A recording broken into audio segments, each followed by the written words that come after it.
Hello students, last वाले lecture में अपन पढ़ चुके थे बेटा क्या वर्क डन बाय गैस और एरिया वगैरह से भी वर्क डन निकाल चुके अपन। साइक्लिक प्रोसेस वगैरह हर एक प्रोसेस का वर्क डन निकालना सीख लिया अपन ने और फॉर्मूला भी अपने को पता है। आगे भी न्यूमेरिकल्स आते रहेंगे वैसे वर्क डन के, तो अपन उनको भी सोल्व करते रहेंगे बेटा, ठीक है। चलो आगे नेक्स्ट आता है फर्स्ट लॉ ऑफ थर्मोडायनेमिक्स।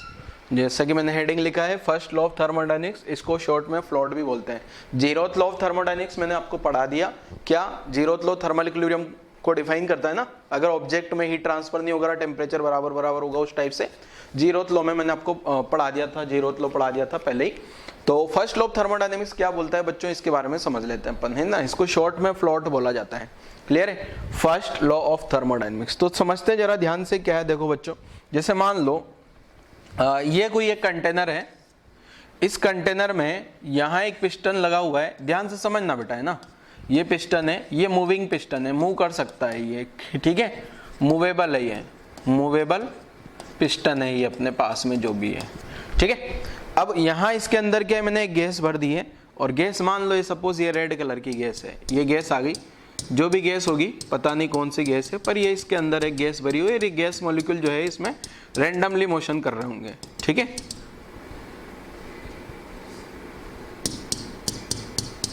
ठीक है, अब मैंने क्या किया यहाँ पे साथ में एक हीटर लगा दिया, ये हीटर लगा दिया। ये हीटर क्या करेगा, हीट देगा क्या। यहाँ पे एक हीटर लगा दिया गया है बच्चों, और ये हीटर क्या होगा, हीट देगा, और हीट देगा तो इन गैस मॉलिक्यूल का क्या होगा, टेम्परेचर बढ़ेगा। अब अभी मैंने कंटेनर के बारे में कुछ नहीं बोला है कि ये कंटेनर कौन सा है, may be adiabatic, may be insulating, conducting, कुछ भी हो सकता है। पिस्टन के बारे में भी कुछ नहीं बोला है। हीटर हीट दे रहा है लगातार, और ये कंटेनर है, कंटेनर कुछ भी हो सकता है, उस पर अपने को नहीं जाना अभी कि सर कंटेनर कौन सा है, एडियाबेटिक है कंटेनर है या इंसुलेटिंग है या नॉन इंसुलेटिंग है, कुछ भी हो सकता है कंटेनर, ठीक है। अभी मैं जनरल बातें बता रहा हूँ, सब कुछ भी हो सकता है हर एक सिचुएशन में। पिस्टन का मास नॉन जीरो हो सकता है, एटमॉस्फेरिक प्रेशर भी है, हीटर भी है, गैस मॉलिक्यूल भाग रहे हैं इधर उधर। अब होगा क्या हकीकत में, ये जो गैस मॉलिक्यूल है ना, इस पिस्टन पे किधर फोर्स लगा रहे होंगे बेटा, इधर, और ये गैस मॉलिक्यूल जो है, ये जो गैस मॉलिक्यूल है ना, ये टकरा रहे होंगे और इस पिस्टन पे ऊपर की डायरेक्शन में फोर्स लगा रहे हैं। और कितना फोर्स लगा रहे हैं, ये फोर्स आपको पता भी है, पी गैस इनटू है। मैं केवल गैस वाले फोर्स में इंटरेस्टेड हूँ, बाकी mg नीचे लग रहा होगा पिस्टन का, एटमॉस्फेरिक का प्रेशर भी आ रहा होगा, उस पर मेरे को ध्यान नहीं देना अभी, ठीक है ना।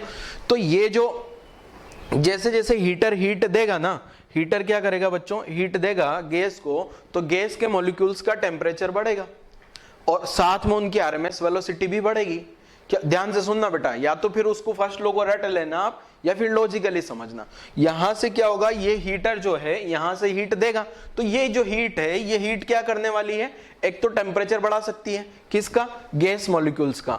तो ये जो हीट है ना, ये जो हीट मिल रही है मेरे को, ये जो हीटर हीट दे रहा है, हीट प्रोवाइड कर रहा है कौन, heat provide by heater. Heater या गैस बर्नर या इस टाइप, नीचे से बर्नर भी लगा सकता है। अभी मैंने हीटर इसलिए लगाया, किसी के दिमाग में हो सकता है सर ये नॉन कंडक्टिंग हुआ तो क्या होगा, फिर भी हीट, नॉन कंडक्टिंग में हीट देने के लिए हीटर की जरूरत होगी। अगर ये कंडक्टिंग होता ना, कंडक्टिंग होता तो मैं नीचे क्या कर देता, मैं यहाँ नीचे आग लगा देता, नीचे आग लगा देता ना, नीचे आग लगाने से भी क्या हो जाता, अगर ये कंडक्टिंग मटेरियल होता ना, ये मटेरियल कौन सा होता बेटा, अगर कंडक्टिंग होता तो फिर मेरे को नीचे केवल आग लगानी थी बस, ठीक है, हीटर की मुझे जरूरत नहीं थी। कंडक्टिंग मटेरियल तो होता तो यहां से भी जो गैस मॉलिक्यूल पे हीट पहुंच सकती थी क्या, पर नो, इधर मैंने मटेरियल के बारे में कुछ नहीं बोला। यहां अगर मटेरियल कंडक्टिंग होता ना, तो ये गैस मॉलिक्यूल को, गैस मॉलिक्यूल से जो है ये यहां से भी हीट अंदर जा सकती है ना, कब, जब कंडक्टिंग होता है ये कंटेनर, तो ठीक है। बट अभी कंटेनर के बारे में अपने को कुछ नहीं बोला, ठीक है। तो बस आपको मैं वर्ड ध्यान रखना, हीट प्रोवाइड बाय हीटर भी हो सकता है, बर्नर भी हो सकता है। अब ये हीट जाएगी कहां, एक तो क्या हो सकता है, ये जब यहाँ हीट आएगी, यहां से भी हीट आ रही है, तो गैस मॉलिक्यूल का टेम्परेचर बढ़ सकता है। क्या हो सकता है बेटा, गैस मॉलिक्यूल का टेम्परेचर बढ़ेगा, और गैस मॉलिक्यूल का आरएमएस वेलोसिटी भी बढ़ेगा। क्या, ये जो गैस मॉलिक्यूल है, आपको पता है केटीजी में बताया था, आरएमएस वेलोसिटी, एवरेज वेलोसिटी, सबका फॉर्मूला में टी आता है क्या, 3 RT upon molecular weight √2 RT 8 upon pi, सब में टेम्परेचर आता है। तो टेम्परेचर बढ़ेगा हीट प्रोवाइड करने से क्या होगा, टेम्परेचर बढ़ेगा क्या, और टेम्परेचर बढ़ने से आरएमएस स्पीड बढ़ेगी क्या, आरएमएस स्पीड बढ़ने से यहाँ जल्दी जल्दी टकराएंगे क्या, और यहाँ टकराने के कारण ही तो ये पी गैस आ रहा है ना, ये जो गैस का प्रेशर है ना ये यहाँ ऊपर टकराने के कारण ही आता है। ठीक है, तो क्या होगा, ये पी गैस, तो यहाँ ये पिस्टन ऊपर जाएगा, जल्दी जल्दी टकराएंगे, ज्यादा टकराएंगे तो पिस्टन ऊपर जाएगा, और वो पिस्टन ऊपर जाएगा तो गैस का वर्क डन होगा। क्लियर है, कहानी समझ में आती है। ये जो हीटर जो है हीट दे रहा है ना अपने पास में, ये दो जगह पे जा रहा है। एक तो क्या होगा, गैस मॉलिक्यूल का temperature of gas molecule, temperature of gas molecules, ये क्या करने करेगा, राइज होगा क्या, बढ़ेगा क्या, और ये राइज होगा तो ज्यादा कोलिजन होगी, कोलिजन होगी किससे, पिस्टन से, ज्यादा कोलिजन होने वाली है, मोर कोलिजन। ठीक है, और ज्यादा कोलिजन होगी तो पिस्टन ऊपर मूव करेगा, तो इन सभी के कारण क्या होगा, गैस का वर्क डन होगा, वर्क डन बाई गैस आने वाला है अगर ये पिस्टन मूवेबल है तो। दूसरा क्या हो सकता है, देखो बच्चों, सेकंड अपना ये भी हो सकता है कि जो है ये जो टेम्परेचर ऑफ गैस मॉलिक्यूल हुआ ना, इसके कारण जो है इंटरनल एनर्जी भी बढ़ेगी क्या, टेम्परेचर गैस मॉलिक्यूल का टेम्परेचर बढ़ा है ना, टेम्परेचर बढ़ने के कारण क्या होगा, ये जो है टेम्परेचर बढ़ने के कारण जो है, एक सेकेंड, यहां पे ये जो हीट प्रोवाइड हो रही है किससे, हीट प्रोवाइड बाय हीटर, ये क्या कर रहा है, टेम्परेचर ऑफ गैस मॉलिक्यूल बढ़ा रहा है। अब टेम्परेचर ऑफ गैस मॉलिक्यूल बढ़ा रहा है, अरे यार हीट प्रोवाइड हो रही है ना, इसके कारण क्या हो रहा है, गैस मॉलिक्यूल का टेम्परेचर बढ़ रहा है। ठीक है, temperature of gas molecule rise हुआ क्या, आरएमएस स्पीड बढ़ेगी, वर्क डन होगा, और गैस मॉलिक्यूल का टेम्परेचर बढ़ने से इंटरनल एनर्जी भी क्या होगा, टेम्परेचर बढ़ने से इंटरनल एनर्जी ऑफ गैस भी बढ़ेगा क्या, गैस की इंटरनल एनर्जी का फॉर्मूला पता है क्या आपको, F/2 nRT/kTg, याद आया। तो यहां से gas temperature of gas molecule rise होने से क्या होगा, एक तो सारी की सारी स्पीड बढ़ेगी, आरएमएस स्पीड क्या हो जाएगी, ऐसा लिख देता हूं, आरएमएस स्पीड बढ़ेगी, इंटरनल एनर्जी भी क्या होगी, इंटरनल एनर्जी भी बढ़ेगी, और आरएमएस स्पीड बढ़ने से क्या होगा, ये आरएमएस स्पीड से यहां ज्यादा कोलिजन होगी, ज्यादा कोलिजन होगी, और ज्यादा कोलिजन होगी, इसका मतलब कुछ न कुछ वर्क डन भी होगा। ठीक है, तो कुल मिला के क्या हो रहा है, ये गैस मॉलिक्यूल को हीट दी जा रही है ना, तो ज्यादा तेजी से भाग रहे हैं, टेम्परेचर बढ़ रहा है, इंटरनल एनर्जी बढ़ रही है, वर्क डन हो रहा है। अगर अब मैं सिंपल एनर्जी की बात करूं तो कुल मिला के अगर मैथमेटिक्स देखी जाए बच्चों, तो ये जो एनर्जी हीटर ने दिया ना, जैसे इसकी मैथमेटिक्स अगर देखते हैं अपन, इसकी मैथमेटिक्स देखता हूं जरा, यहां तक की कहानी तो ये हो जाती है अपने पास। अब इसके बाद इसकी मैथमेटिक्स समझाता हूं आपको। देखो, मैथमेटिक्स का थोड़ा सा कैलकुलेशन समझनी है, बाकी बस ऐसे समझ रहे हैं कैलकुलेशन। ठीक है, मान लो ये जो हीटर है ना, इस हीटर ने 100 जूल एनर्जी दिया। कितना एनर्जी दिया हीटर ने, 100 जूल। ठीक है, ये एनर्जी कंजर्वेशन की बात कर रहा हूं मैं। ये किसने दिया 100 जूल, हीटर ने हीट दिया। अब हीटर ने ये 100 जूल का हीट दिया ना, तो ये हीट दो पार्ट में डिवाइड होती है। एक तो क्या होता है, वर्क डन होता है। मान लो वर्क डन हो गया 40 जूल का, ये वर्क डन हो गया ना, तो रिमेनिंग 60 जूल कहां चला जाएगा, इसका इंटरनल एनर्जी बढ़ाएगा। क्या करेगा, गैस का इंटरनल एनर्जी, पहले भी तो कुछ न कुछ था ना, अब उसका इंटरनल एनर्जी बढ़ा देगा। तो यही अपना फर्स्ट लॉ ऑफ थर्मोडायनेमिक्स है, जिसको मैं अगली स्लाइड में लिख भी देता हूं। देखो क्या है अगली स्लाइड, ध्यान से देखना आप, ये आ गई फ्लोट।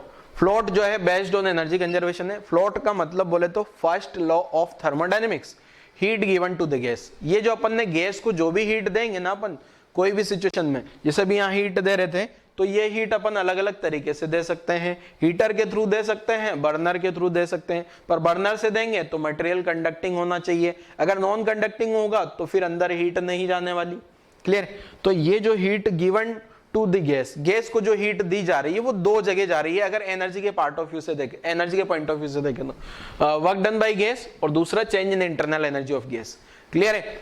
क्या हीट जो दे रहे हैं, एक तो गैस वर्क डन कर रही है, उसके कारण वर्क डन कैसे कर रही है मैंने पहले समझा दिया, टेम्परेचर बढ़ेगा, कोलिजन्स बढ़ेगी, पिस्टन पे ऊपर फोर्स लगेगा तो वर्क डन होगा, अगर पिस्टन को मौका मिलेगा तो ऊपर मूव कर सकता है वो, ठीक है, तो वर्क डन बाय गैस। दूसरा change in internal energy of gas, gas की इंटरनल एनर्जी, मान लो जब अगर हीटर नहीं था तो भी वो जो मॉलिक्यूल है उनके पास कुछ न कुछ टेम्परेचर तो रहा होगा ना, उसके कारण कुछ न कुछ इंटरनल एनर्जी तो होगी उसकी, तो बाकी क्या होगा, उसकी इंटरनल एनर्जी राइज करेगी, ठीक है, तो चेंज इन इंटरनल एनर्जी लिख दिया। शॉर्ट में अगर बोला जाए, ये जो मैथमेटिक्स अगर देखा जाए तो dq, हीट को अपन q से डिनोट करते हैं, वर्क डन को w से, इंटरनल एनर्जी को u से। अगर बात की जाए स्मॉल के लिए, हर एक क्वांटिटी के लिए स्मॉल हीट गिवन, अगर स्मॉल हीट गिवन होगा तो dq हो गया, तो dq बराबर क्या आ गया, dw, dq बराबर क्या आ गया, dw प्लस du। अगर मैं इंटीग्रेशन करूंगा और टोटल लिखूंगा तो dq का तो q हो जाएगा, यहाँ वर्क डन बाय गैस और यहाँ डेल्टा u हो जाएगा। तो ये फॉर्मेट आपको याद रखना है, बहुत ज्यादा इंपॉर्टेंट है बेटा, ठीक है, बहुत ज्यादा इंपॉर्टेंट है, और यहीं से अपन सारे के सारे न्यूमेरिकल उठाने वाले हैं। आगे के जितने भी न्यूमेरिकल चलेंगे आज वाले लेक्चर में एंड नेक्स्ट लेक्चर में, वो सब ये सिंगल फॉर्मूले पे बेस्ड होंगे, और आगे की पूरी थर्मोडायनेमिक्स ये सिंगल फॉर्मूले पे बेस्ड होगी। अगर ये फॉर्मूला आपने अच्छे से निकाल लिया, अच्छे से लगाना सीख लिया, तो आगे सब कुछ आपको अच्छे से समझ आ जाएगा। ध्यान रखना, फॉर्मूला बड़ा इंपॉर्टेंट है, ठीक है। अब देखो Q क्या है, Q work done by gas तो क्या पढ़ चुके हैं, क्या अपन वर्क डन बाय गैस पढ़ चुके हैं, हर एक प्रोसेस के लिए वर्क डन बाय गैस में पढ़ा चुका हूं क्या आपको, फिर भी अगली नेक्स्ट स्लाइड में मैं आपको रिपीट करा दूंगा। डेल्टा यू भी मैं हर एक प्रोसेस के लिए आपको बता चुका हूं, आइसोकोरिक, आइसोबारिक, आइसोथर्मल, हर एक प्रोसेस का डेल्टा यू केटीजी में पढ़ चुके हैं। क्यों क्या है, हीट। अब जरूरी नहीं है हर बार सिस्टम को हीट दी जाए, हो सकता है सिस्टम से कभी हीट रिलीज भी हो रही हो, क्लियर है, सिस्टम को हीट दी भी जा सकती है और सिस्टम से हीट ली भी जा सकती है, या सिस्टम हीट को एब्जॉर्ब भी कर सकता है और सिस्टम हीट को रिलीज भी कर सकता है, ठीक है। तो Q पॉजिटिव कब लिखना है, ये Q पॉजिटिव कब लिखना है, ध्यान से दुखना, ठीक है। Q का value positive, heat given to the gas, अगर गैस को हीट दी जा रही है ना तो उसको आपको पॉजिटिव कंसीडर करना है, ठीक है, कंफ्यूज नहीं होना। कोई भी गैस है अगर हीट ले रही है ना तो उसको क्या कंसीडर करना है आपको, पॉजिटिव। अब इसी टाइप के सिमिलर वर्ड और भी हो सकते हैं, ठीक है। Heat gain by the gas, heat absorb by the gas, मतलब गैस के पास हीट आ रही है, ठीक है, वो अलग अलग तरीका हो सकता है, अलग अलग मेथड हो सकता है, कहां से आ रही है उस पर नहीं जाना, बट क्वेश्चन में आपको बता दिया जाएगा, लैंग्वेज से पता लग जाएगा कि गैस में, सिस्टम में या गैस में हीट दी जा रही है, गैस को हीट दी जा रही है। जैसे मान लो मेरे पास में सिंपल सी एक बोतल है, ध्यान से सुनना, जैसे अगर मान लो ये एक कंटेनर है और इस कंटेनर में गैस भरी हुई है, ठीक है, इस कंटेनर में गैस जो भरी हुई है ना, उस गैस का टेम्परेचर मान लिया 10 डिग्री सेंटीग्रेड, ठीक है, ये गैस का टेम्परेचर आ गया, गैस का टेम्परेचर 10 डिग्री सेंटीग्रेड आ गया। अब बाहर अगर सराउंड का टेम्परेचर 25 डिग्री सेंटीग्रेड हुआ, मान लो सराउंड का टेम्परेचर कितना हुआ 25 डिग्री सेंटीग्रेड, और ये वाला जो टेम्परेचर था ना T, ये गैस का टेम्परेचर है। गैस का टेम्परेचर कितना है, गैस का टेम्परेचर मान लेता हूं मैं 10 डिग्री सेंटीग्रेड है, ठीक है, ये एग्जाम्पल समझते हैं। और ये कंडक्टिंग मटेरियल है, ये कंडक्टिंग है, तो अब आपको पता है ना यहाँ जो है, यहाँ अंदर हीट आएगी क्या, ऑटोमेटिकली कुछ करने की जरूरत नहीं है। तो ये जो Q है ना, इसको आपको पॉजिटिव लिखना है, ठीक है, क्योंकि ये गैस क्या कर रही है, हीट को ले रही है। अगर यही सिस्टम को मैं रिवर्स कर दूं, मान लो ये वाला टेम्परेचर 100 हो जाता, कंडक्टिंग हो जाता, सराउंड का टेम्परेचर 25 होता, तो ये हीट बाहर जाती क्या, और ये हीट बाहर जाती तो अपन इसको Q को नेगेटिव लिख देते। कहानी क्लियर है। सिस्टम अगर हीट एब्जॉर्ब करता है, गैस अगर हीट को एब्जॉर्ब करता है तो उसको पॉजिटिव लेना है, ध्यान रखना, फिजिक्स की बात कर रहा हूं, केमिस्ट्री में मुझे नहीं पता क्या है हीट एब्जॉर्ब हीट रिलीज की कहानी, ठीक है। तो ये तो कहानी आ गई अपना, सिस्टम हीट एब्जॉर्ब कर रहा है, हीट एब्जॉर्ब करेगा तो ये हीट एब्जॉर्ब दो जगह चली जाएगी, वर्क डन और डेल्टा। अगर हीट रिलीज होगी, टेम्परेचर डाउन होगा, तो वो भी दो जगह से जाएगा, क्या, वर्क डन डेल्टा यू। अब क्या है कहानी, वो सारी इधर से, यहां पे भी ये वाला डायग्राम बनाया जा सकता है, क्लियर है, रिलीज वाला, क्लियर है बेटा, ठीक है। नोट कर लो जरा यहां तक की कहानी, first law of thermodynamics note करो यहाँ, फिर आगे बढ़ते हैं, पूरा कैसे अप्लाई करना है, क्या करना है, वो सारी कहानी समझते हैं।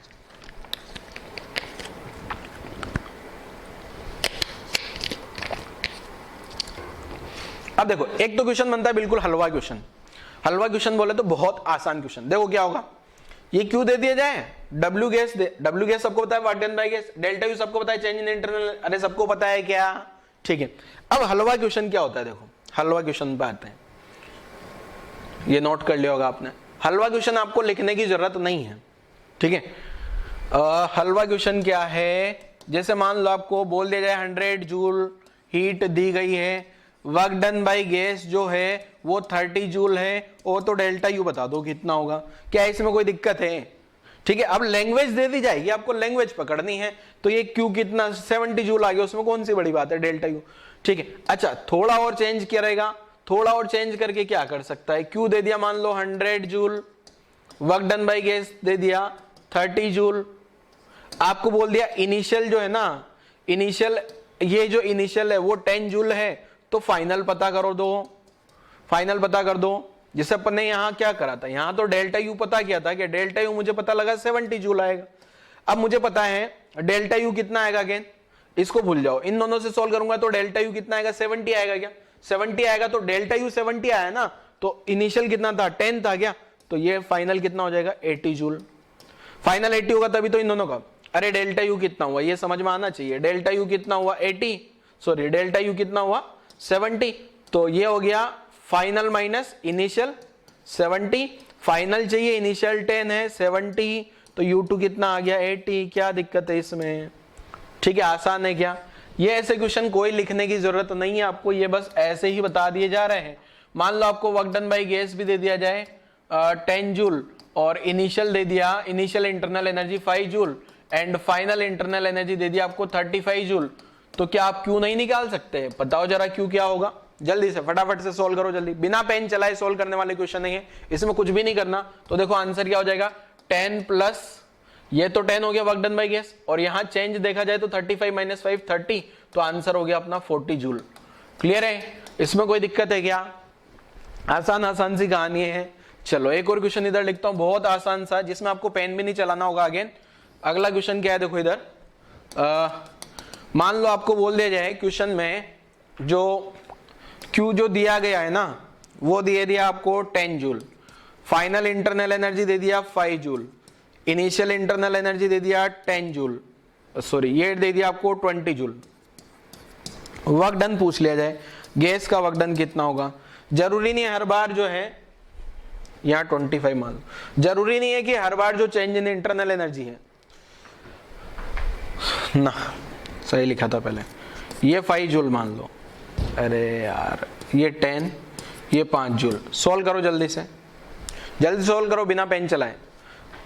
हीट कितना दिया, हीट कितना दिया 10 जूल, फाइनल 5 है इनिशियल 20 है, तो डेल्टा यू कितना आ गया, डेल्टा यू कितना आ गया बोलो जल्दी, यहां से सिंप्लीफाई करूंगा ना तो डेल्टा यू आ जाएगा -15, ध्यान से देखना -15, और ये 10 है तो ये कितना आ गया 25, ठीक है। कैसा आया सर, ये तो हमें पता ही नहीं लगा, अरे देखो क्या है, देखो आसान है यार, Q इक्वल टू क्या होता है, work done by gas plus delta U, तो Q कितना दिया है 10, वर्क डन बाय गैस पता करना है, डेल्टा यू कितना आ जाएगा फाइनल माइनस इनिशियल, ठीक है, तो ये -15 इधर आएगा, तो वर्क डन बाय गैस कितना हो गया, ये 10 वर्क डन बाय गैस, ये -15 इधर आएगा तो प्लस हो जाएगा, तो 25 आंसर हो गया ना। क्लियर है कहानी, तो ये सब आपको कोई लिखने की जरूरत नहीं है, केवल आपने ये थ्योरी लिख लेनी है, केवल आपको फ्लोट का ये थ्योरी लिख लेना है बस, बाकी एग्जाम्पल कोई लिखने की आपको जरूरत नहीं है, ठीक है। चलो अब क्वेश्चन वाले पार्ट पर आ जाते हैं। अच्छा क्वेश्चन से पहले ये एक बढ़िया मजेदार सी टेबल बनाई है मैंने, तो देखो आप ध्यान से देखो क्या है टेबल, देखो पहले तो इधर मैंने प्रोसेस के नाम लिख दिए सारे, isochoric, isobaric, isothermal, adiabatic, polytropic, general process, 6 process अपन नाम हो सकते हैं, और भी बहुत सारे अलग अलग टाइप की इक्वेशन इक्वेशन वाले प्रोसेस हो सकते हैं, बट उन पे नहीं जाना है, ठीक है ना। डेल्टा यू की कैलकुलेशन करेंगे, वर्क डन बाय गैस की, इधर फर्स्ट लॉ लगा देंगे। क्लियर है, तो अगर आपको लगता है कि आप खुद से सोल्व कर सकते हो, ये वाला फिलअप करना है, फिलअप डेल्टा यू लिखो सबके लिए, वर्क डन बाय गैस, और दोनों को ऐड कर दो तो फर्स्ट लॉ बन गया, और क्या करना है, कुछ थोड़ी करना है। तो 5 से 10 मिनट का आप लोग आराम से इस टेबल को पूरा फिल करो, 5 से 10 मिनट का टाइम लो और पूरी टेबल फिल कर डालो।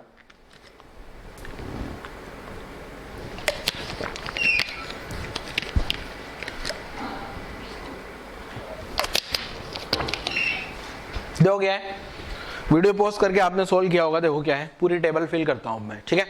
तो ये जो डेल्टा यू का फॉर्मूला है F/2 NR डेल्टा टी, ये तो हर एक प्रोसेस के लिए जनरलाइज वैलिड है, तो इसको मैं जनरल प्रोसेस के लिए लिख सकता हूं। यहां से जनरल प्रोसेस का डेल्टा यू क्या लिखा जा सकता है, F/2 NR डेल्टा टी। इसमें कोई स्पेसिफिकेशन नहीं है, हर एक प्रोसेस के लिए वैलिड है। ऐसे वर्क डन बाय गैस भी जो है ना, ये भी हर एक प्रोसेस के लिए वैलिड है, इंटीग्रेशन पी गैस डीवी। और यहां फर्स्ट लॉ लगाऊंगा ना, तो वर्क डन बाय गैस की जगह तो क्या आ जाएगा, integration P gas dV plus F/2 NR delta T. इसमें तो कोई चेंजेस नहीं हो सकता, जनरल प्रोसेस में तो यही इन्हीं के सम करने हैं बस। मतलब ये जो ऊपर में लिखा है ना, ये एक जनरल प्रोसेस ही है बेटा, ठीक है। कौन सा प्रोसेस है ये, जनरल। जो ऊपर जो मैंने फॉर्मूला लिखे हैं जनरल है, ठीक है, मतलब किसी के लिए भी अप्लाई कर सकते हैं। तो मैंने जनरल प्रोसेस तो ऐसे खाली खाली लिख दिया ताकि आपको याद रहे, जो ऊपर लिखा है वो जनरली है। अब अपन इंडिविजुअल एक एक प्रोसेस की बात करते हैं। सबसे पहले आता है आइसोकोरिक। आइसोकोरिक प्रोसेस का डेल्टा यू, तो ये जो डेल्टा यू लिखा है ना बेटा, ये लिखा है F/2 NR डेल्टा टी, तो हो गया है, ठीक है। साथ साथ में इसको F/2, अगर आइडियल गैस है आइसोकोरिक के वॉल्यूम तो constant delta P, we delta P मैंने लिखना सिखाया था, वी डेल्टा पी। वी को डेल्टा वी क्यों नहीं लिखा, क्योंकि वॉल्यूम तो कांस्टेंट है, तो we delta P, pressure change हो रहा होगा, ठीक है। F/2 तो एज इट इज, पीवी बराबर एनआरटी होता है क्या, पीवी बराबर एनआरटी में वी डेल्टा पी बराबर लिख दिया मैंने। वर्क डन बाय गैस तो 0 हो गया, तो क्यू क्या आ जाता है बेटा मेरे पास, 0 plus F/2 NR delta T, या 0 plus F/2 V delta P. अब सुनना ध्यान से, अगर क्वेश्चन में बोल दिया जाए आइसोकोरिक प्रोसेस है, आइसोकोरिक इसका मतलब वॉल्यूम फिक्स होगा, मतलब वो मॉलिक्यूल इधर उधर जाके कंटेनर पे टकरा रहेंगे पर कंटेनर एक्सपांड नहीं कर रहा है, पिस्टन मूव नहीं कर रहा है, ठीक है, पिस्टन मूव नहीं कर रहा है, तो वर्क डन बाय गैस तो 0 आ गया। इसका मतलब सारी की सारी एनर्जी, जितनी भी एनर्जी जा रहे हैं ना, वो सारी की सारी एनर्जी क्या कर रही होगी, गैस का टेम्परेचर बढ़ा के इंटरनल एनर्जी बढ़ा रही होगी। गैस का टेम्परेचर बढ़ा के क्या कर रही होगी, इंटरनल एनर्जी को बढ़ा रही होगी, बट वर्क डन 0 है। अब क्वेश्चन में क्या होगा, बोल दिया जाएगा एक क्लोज कंटेनर है, क्लोज कंटेनर बोलते ही आपको समझ में आ जाना चाहिए वर्क डन 0 होगा। वर्क डन तो 0 आ गया, क्लियर है, कोई दिक्कत नहीं। अब वर्क डन 0 आते उसके बाद क्यू लगाती है आपने, F/2 NR डेल्टा टी लगा दिया। अब 100 जूल क्वेश्चन में बोल दिया जाए, मॉल दे दिया जाएगा तो मॉल लिख देना, नेचर दे दिया जाएगा, डिग्री ऑफ फ्रीडम कैलकुलेट कर लेना, आर चेंज इन टेम्परेचर निकाला जा सकता है क्या।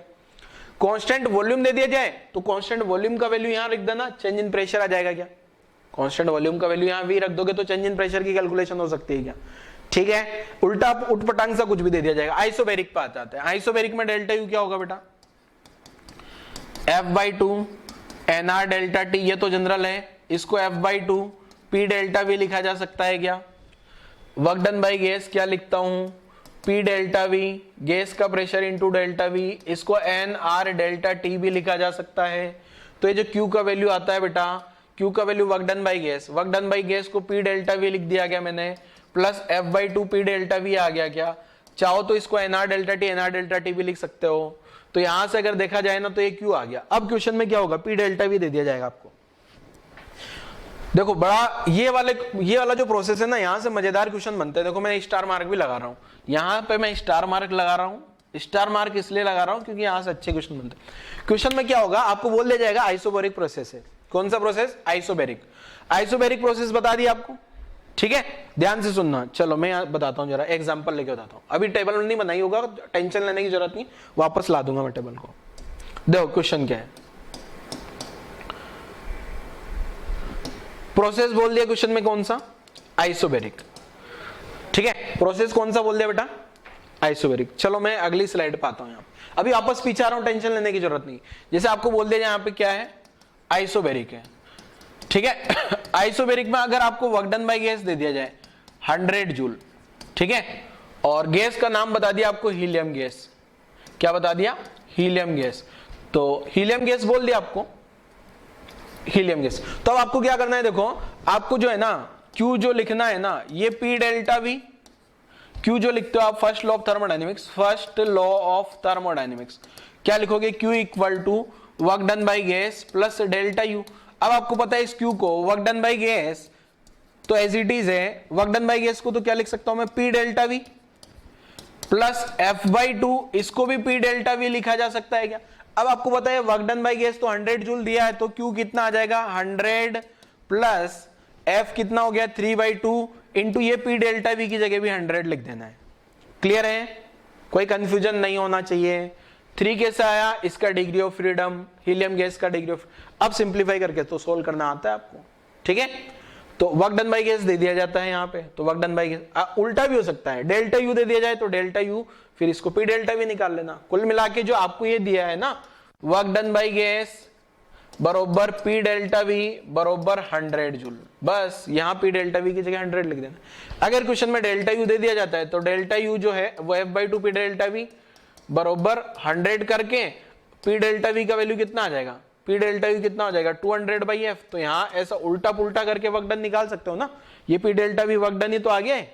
क्लियर है कहानी, चलो इसको जाने देते हैं, अभी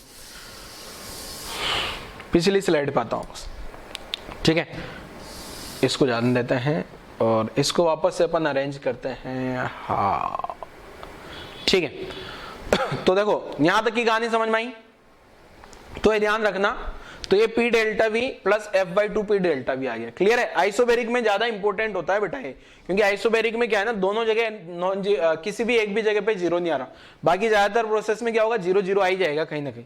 तो देखो अगला वाला प्रोसेस में क्या है कहानी, ध्यान से देखना। आइसोथर्मल में डेल्टा यू तो 0 आ जाएगा क्योंकि टेम्परेचर कांस्टेंट होता है। Work done by gas, work done by gas का फॉर्मूला जो है ना nRT ln V2/V1 पता होगा आपको, तो यहाँ Q क्या आ जाएगा nRT ln V2/V1 प्लस 0। मतलब यहाँ क्या होगा, टेम्परेचर तो नहीं बढ़ने वाला, गैस का टेम्परेचर नहीं बढ़ने वाला, जो सारी की सारी एनर्जी होगी वो कहां चली जाएगी, वर्क डन में। एडियाबेटिक में क्या होता है, देखो एडियाबेटिक में डेल्टा यू का कोई स्पेशलाइजेशन नहीं है, f/2 nR delta T. Work done by gas का फॉर्मूला आपको पता होगा nR delta T upon minus gamma plus 1, इन दोनों का सम करोगे तो 0 ही आएगा। f/2 nR delta T plus nR delta T upon minus gamma plus 1 करके देख लेना। गामा की जगह 1 + 2/f लिख देना। गामा की जगह क्या लिखा जा सकता है 1 + 2/f, ठीक है। गामा जो है केमिस्ट्री में पढ़ा होगा, अभी आगे आ भी जाएगा, बट इतना सा पता है आपको 1 + 2/f होता है गामा। तो गामा की जगह 1 + 2/f लगोगे ना, तो ये 1 से 1 चला जाएगा, 2/f उल्टा होकर -f/2 गायब, ठीक है। तो कुल मिला के ध्यान रखना, जब भी क्वेश्चन में एडियाबेटिक बोल दिया जाए, क्वेश्चन में एडियाबेटिक क्वेश्चन में एडियाबेटिक में आपको पता होगा Q बराबर 0 होता है। एडियाबेटिक में Q बराबर क्या 0, आगे पढ़ेंगे, अभी आगे आएगा एक दिन, मैंने बोला एक दिन एडियाबेटिक के नाम करूंगा पूरा का पूरा। एडियाबेटिक में Q 0 आ गया, ठीक है। तो अभी तक देखो जो भी प्रोसेस है ना, इसमें वर्क डन 0 आ रहा था, इसमें डेल्टा यू 0 आ रहा है, इसमें Q 0 आ रहा है। एक अकेला आइसोबेरिक ऐसा प्रोसेस है जिसमें कुछ भी 0 नहीं आता, इसलिए सबसे ज्यादा क्वेश्चन वहीं से बनते हैं, ध्यान रखना। आइसोबेरिक से सबसे ज्यादा क्वेश्चन क्यों बनते हैं, उसके पीछे का रीजन, क्योंकि उसमें कुछ भी 0 नहीं है और वहां कैलकुलेशन ज्यादा है, क्वेश्चन ज्यादा घुमाया जा सकता है, ठीक है। बाकी तीनों में क्या है 0 0 0 आ रहा है ना, तो क्वेश्चन में नहीं घुमा सकते ज्यादा, ठीक है। यहाँ ये जो इक्वेशन है ना, देखो अपने पास जो इक्वेशन है वो क्या है, work done by gas, sorry Q बराबर work done by gas plus delta U, ठीक है। अब एडियाबेटिक में ये गायब हो जाता है, एडियाबेटिक में ये गायब हो जाएगा, Q 0 हो गया। आइसोकोरिक में ये गायब हो गया, आइसोकोरिक में, आइसोथर्मल में ये गायब हो गया, ठीक है। बट आइसोबारिक में कोई भी गायब नहीं हुआ, इसलिए क्वेश्चन किससे बनेगा अपना, आइसोबारिक से, ध्यान रखना, ठीक है। चलो अगला प्रोसेस पॉलीट्रोपिक। पॉलीट्रोपिक में delta U f/2 nR delta T, कोई कुछ नहीं करना। Work done by gas as it is ऊपर वाला ही चिपका देना है, nR delta T minus m + 1 Q बरोबर। अब आपको समझ में आ गया होगा कि पॉलीट्रोपिक में और एडियाबेटिक में क्या अंतर है, ठीक है। पॉलीट्रोपिक प्रोसेस में और एडियाबेटिक में Q का ये डिफरेंस आ गया, क्लियर है। नोट कर लो, पूरी टेबल चिपका लो, एक साथ सारे फॉर्मूले आगे क्या आपके, आपको ये वाले रटने हैं, ये वाले रटने हैं, इनको रटने की जरूरत नहीं है। ऐसा नहीं इन सबको रट के बैठ गए तो क्या करोगे भाई, रटना नहीं है। और ये सब ऑलरेडी पता है आपको, डेल्टा यू भी पता है, वर्क डन बाय गैस भी पता है। ये टेबल में एक सिंगल फॉर्मूला नया नहीं आया है, ये सब पहले से आपको पता है, ये सब पता है। और आपको ये वाला फॉर्मूला अगर याद हो जाता है तो तीसरी वाली रो एज इट इज बना देनी है, थर्ड वाली रो जो ये बनी है ना, ये एज इट इज बना देनी है। क्लियर है, नोट करो जल्दी से, यहाँ पे यहां तक की कहानी नोट करो जल्दी से, वीडियो पॉज करो, कहानी नोट करो। चलो आगे बढ़ते हैं। ये पूरा लिख लिया ना, इसके बाद लिखना है न्यूमेरिकल अप्रोच। यहां लिखा है ना न्यूमेरिकल अप्रोच, क्या लिखा है? Numerical approach. तो न्यूमेरिकल अप्रोच क्या आ जाएगी? देखो देखो सबसे पहले तो जो आइसोबैरिक प्रोसेस है ना, आइसोबैरिक प्रोसेस की जो कहानी है वो उसकी ही बात ज्यादा क्यों की जाती है उसके पीछे का मैं बार बार आपको बता चुका हूं। तो ये जो आइसोबैरिक प्रोसेस है, ठीक है, ये जो अपने पास आइसोबैरिक प्रोसेस आ गया, आइसोबैरिक प्रोसेस में न्यूमेरिकल अप्रोच में मैं केवल आइसोबैरिक के बारे में बात करूं, ठीक है। तो यहां क्या हो गया? फॉर आइसोबैरिक, आइसोबैरिक में क्या होगा? फर्स्ट लॉ ऑफ थर्मोडायनेमिक्स लगाया तो Q बराबर क्या आ गया? Work done by gas plus delta U. Isobaric में ज्यादा बात इसलिए कर रहा हूं क्योंकि आइसोबैरिक ही एक अकेला ऐसा प्रोसेस है जिसमें तीनों क्वांटिटी नॉन जीरो आती है, ठीक है। बाकी तीन प्रोसेस जो है ना उनमें कोई ना कोई क्वांटिटी जीरो आ जाएगी, ठीक है। तो वर्क डन बाय गैस क्या लिख दूंगा मैं? वर्क डन बाय गैस जो है ना उसकी जगह P डेल्टा वी लिखा जा सकता है। यहाँ P डेल्टा वी लिख दिया, यहाँ F/2 P डेल्टा वी लिख दिया, ठीक है। अब आपसे क्वेश्चन में ऐसा बोल दिया जाएगा इन आइसोबैरिक प्रोसेस की बात हो रही है, फ्रैक्शनल पार्ट जैसे आपसे बोल दिया जाए work done by gas upon Q का वैल्यू बता कर दो। Work done by gas upon Q क्या आएगा? तो वर्क डन बाय गैस कितना होता है? P delta we upon P delta V plus F/2 P delta we. अब आप ध्यान से देखोगे तो P डेल्टा वी सब जगह से गायब हो गया, तो 1/1 + 2/f आंसर आएगा। मतलब ये कैलकुलेशन, ये वाली जो W गैस अपॉन Q की कैलकुलेशन करने के लिए मुझे कुछ भी जरूरत नहीं है, केवल डिग्री ऑफ फ्रीडम दे दिया जाए क्वेश्चन में और ये बता दिया जाए आइसोबैरिक प्रोसेस है। क्वेश्चन में बोल दिया जाए आइसोबैरिक प्रोसेस है, हीलियम गैस एक्सपेंड कर रही है, तो आपको बता दो W अपॉन Q का रेशियो क्या आएगा। अब W अपॉन Q के रेशियो को क्या नाम दिया जा सकता है? W अपॉन Q का जो रेशियो है ना, ये जो W अपॉन Q, इसको ऐसा बोला जा सकता है fractional part of heat, fractional part of heat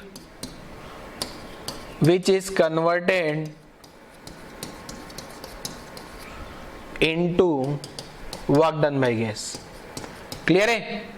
which is converted into, पूरा लिख देता हूं, work done by gas। Clear है सबको?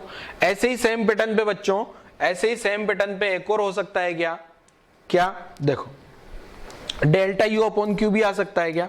डेल्टा यू अपॉन क्यू क्या आ जाएगा? F/2 P delta we. अच्छा ये सारी कहानी किसके लिए चल रही है? ओनली आइसोबैरिक के लिए, ध्यान रखना।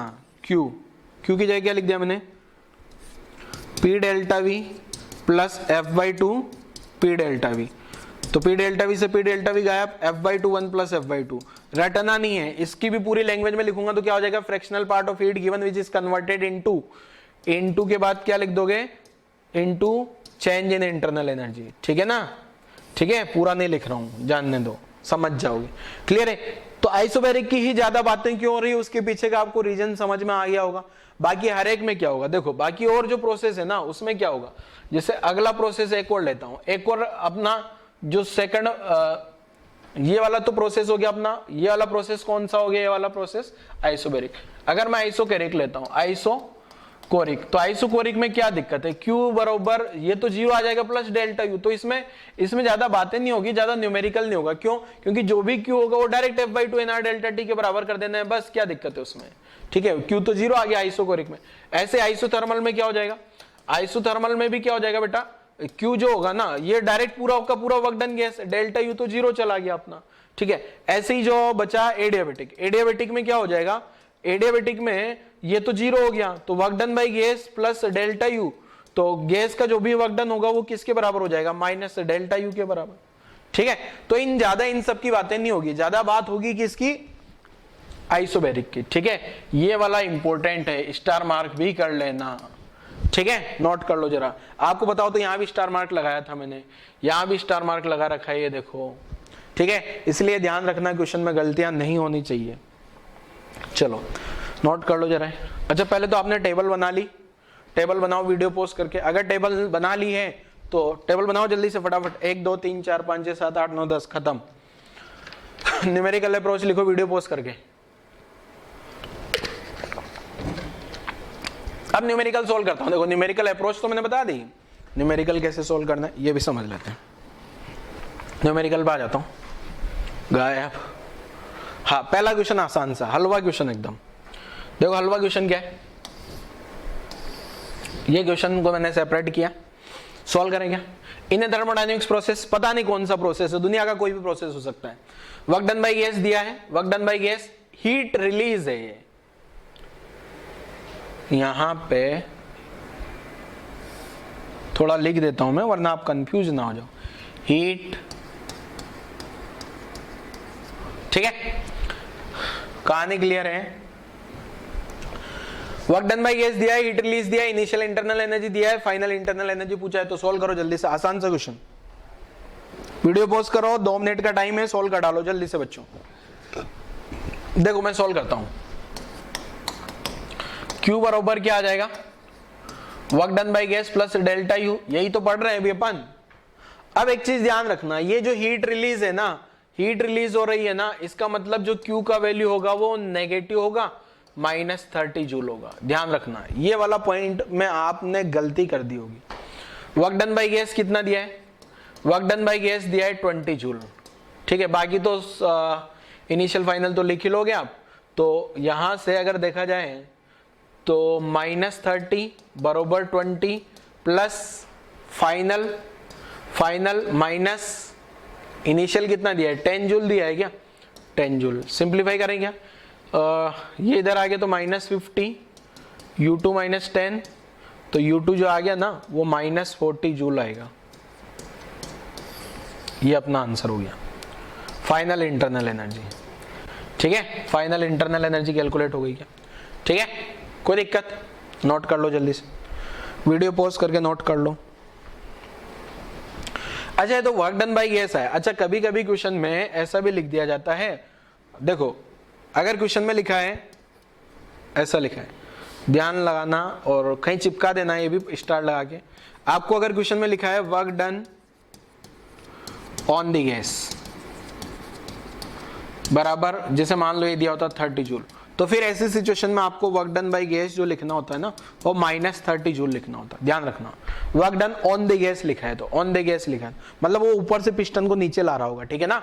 Work done on the gas लिखा होगा तो ये जो work done by the gas कितना आ जाएगा, -30। डब्ल्यू गैस जो लिखते हैं ना, ये वाला जो है work done by the gas है क्या, तो वर्क डन बाय गैस हो जाएगा -30 जूल। ध्यान रखना, work done on the gas 30 है तो work done by the gas कितना हो जाएगा, -30 जूल। चलो ये वाली कहानी मैं वापस समझाता हूं आपको, पहले यहां तक लिखो जल्दी से, यहां तक लिखो जल्दी से, लिखा। चलो अब नोट लगा के लिख लेते हैं। एक नोट क्या है, देखो कभी कभी क्वेश्चन में क्या होगा, ऐसा दे दिया जाएगा work done by the gas, ये अगर लिखा है 30 जूल तो कोई दिक्कत नहीं है। ये जो वर्क डन बाय गैस होता है ना, ये जो वर्क डन बाय गैस होता है, ये होता है अपन ना डब्ल्यू गैस, ये 30 जूल लिखा है तो कोई दिक्कत नहीं है, पूरा का पूरा work done by gas 30 joule use कर लेना है। अगर ऐसा लिखा है कभी क्वेश्चन में work done on the gas, ये लिखा है मान लो 30 जूल, इसका मतलब मेरा जो है, मैं बोलना चाह रहा हूं, इसका मतलब मेरे को क्या करना है, अब ये वाला जो इंफॉर्मेशन दिया है ना, इस इंफॉर्मेशन से मुझे वर्क डन बाय गैस निकालना है। तो वर्क डन बाय गैस क्या आ जाएगा, वर्क डन बाय गैस जो होगा, इसको डब्ल्यू गैस लिखते हैं अपन, ये होगा -30 जूल। ध्यान रखना है, ठीक है। Work done on the gas, जैसे यहां डेटा बदलता हूं मैं, यहां 50 जूल है ना, तो यहां पे भी क्या कर दोगे आप, 50 जूल माइनस, ठीक है ना। तो कभी कभी क्वेश्चन में क्या होगा, work done by the gas नहीं लिख के ऑन द गैस लिखा होगा तो माइनस लगा देना, ठीक है ना। क्लियर है, नोट कर लो इसको। चलो अगला क्वेश्चन सोल्व करते हैं, ये वाला क्वेश्चन, ठीक है। सोल्व करो जल्दी से। क्वेश्चन हिंट दे देता हूं, डायटोमिक गैस है, मतलब कहीं ना कहीं डिग्री ऑफ फ्रीडम काम आने वाला है। Is it at constant pressure, isobaric process हो गया, और if 105 joule is given to the gas, इतना हीट दिया गया है, find work done by the gas. Work done by the gas पता करो और change in internal energy of gas भी पता करो जल्दी से। आइसोबैरिक है, मैंने न्यूमेरिकल अप्रोच में बताया था आपको, आइसोबैरिक पे मैंने स्ट्रेस दिया था क्योंकि सबसे ज्यादा न्यूमेरिकल वहीं से बनते हैं, ठीक है। नोट करो बच्चों जल्दी से, फटाफट नोट करके आंसर निकालो। चलो मैं सोल्व कर देता हूं, जरा वीडियो पॉज करके आप लोग सोल्व कर लेना अगर नहीं किया है तो। देखो मुझे पता है Q क्या होता है बेटा, work done by gas plus delta U। ये क्या है, फर्स्ट लॉ ऑफ थर्मोडायनेमिक्स लगाया मैंने, फर्स्ट लॉ ऑफ थर्मोडायनेमिक्स, ठीक है। Q कितना दिया है, गिवन टू द गैस लिखा है क्या, if heat given to the gas, heat given to the gas है मतलब पॉजिटिव होगा। अब मुझे वर्क डन बाय गैस को क्या लिख सकता हूं मैं, P delta V plus F/2 P delta V, ठीक है। अब मैं क्या करता हूं, यहाँ पे ये जो P डेल्टा V है ना, इसको तो अपन वर्क डन बाय गैस लिखते हैं क्या, तो 105 equal to work done by gas plus F/2 work done by gas. समझे क्या कर दिया मैंने, तो 105 बराबर F का वैल्यू पता है क्या अब आपको, अब कुछ नहीं बोला है ना, इसका मतलब आपको F का वैल्यू कौन सा, डायटोमिक मतलब 5/2, ठीक है। तो 105 ये हो जाएगा 7/2 work done by gas, clear है। तो मल्टीप्लाई करोगे तो कितना हो गया, 2107 वर्क डन बाय गैस। तो वर्क डन बाय गैस कितना आ गया, 30 जूल आंसर हो गया क्या, ठीक है। वर्क डन बाय गैस आ गया क्या आंसर, पहला वाला आंसर आ गया क्या। और अगर आपका फर्स्ट आंसर आ गया तो सेकंड क्वेश्चन में कोई दम नहीं बचता है। अब सेकंड क्वेश्चन तो आसान हलवा बच गया, अब कुछ नहीं बचा। अब सॉल्व करो जरा, फर्स्ट वाला अगर हो जाता है ना आपका तो सेकंड क्वेश्चन देखो। सेकंड क्वेश्चन में क्या हो जाएगा बेटा, आपको डेल्टा यू कैलकुलेट करना है। डेल्टा यू का तो value F/2 P delta V, F/2 P delta V, तो F/2 work done by gas, तो F/2 की जगह क्या आ जाएगा 5/2 इंटू 30, तो ये आंसर कितना आ गया 45 जूल, ठीक है। सॉल्व करेंगे तो ये 45 जूल अपना आंसर निकल के आता है। नोट कर लो जरा, नोट करो जल्दी से बेटा। अब देखो आपको आंसर रिवर्स मैच कराना हो, अगर आंसर रिवर्स मैच कराना है तो इन दोनों का सम करो। ओ कुछ गड़बड़ है,